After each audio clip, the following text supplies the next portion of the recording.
આ ભાઈઓ તો બેઠા છીએ અમે, ઠીક છે, પણ આ બધા હગા વાલા દીકરી દીકરા બધા સહયોગ દઈ રહ્યા છે, આ બધા સહયોગ દઈ રહ્યા છે. અને આ દાદાને એટલું હાલ લાગતું, દાદા તમને બધાને આશીર્વાદ આપશે, દાદો તમને બધાને આશીર્વાદ આપશે.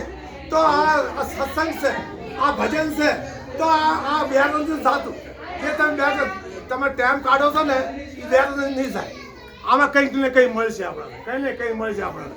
તો હું એ જ કહું છું કે આ બેઠા બેઠા હું અમારા બચ્ચાને કહું છું, બીજા આ બધા ભાઈઓને કે બેઠા બેઠા આ વિદ્યા છે, આ વિદ્યા છે, વિદ્યા લઈ લેશો તમારે બેવાની ડાળી થઈ છે. અને 5 માણસ બેવશો ને, 5 માણસ જાશો ને કે આયા ચીરા દીકરા ફલાણા દીકરા કે ફલાણા દીકરા, એટલે અમને ભજન આવતા છે, અમને ભજન આવડતા છે. પણ અહીંયા છે ને હા ભાઈ સાહેબ શું કામનું કે આ ભજન અમારા મા બાપ ભજન ગાતા હતા, મારા બાપો ગાતા હતા પહેલા, અત્યારે અમે ગઈશું. અમારા ને તો છોકરા વ્યવહારમાં થવું જ પડશે ને, ખવું પડે વ્યવહાર. તો તમને કંઈક આવડતું બેટા, તમને કંઈ આવડતું હશે તો આગળ પેશ કરશે.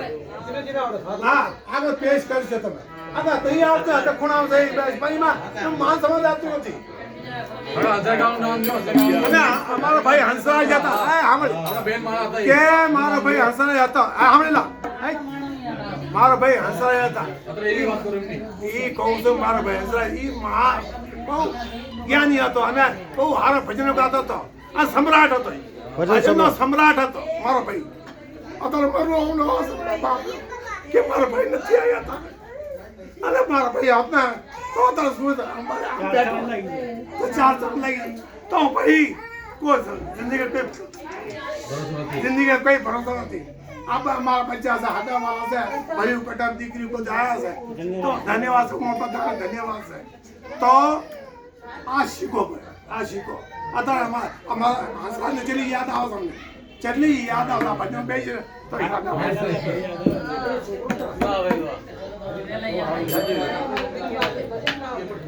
યાદ આવે યાદ આવે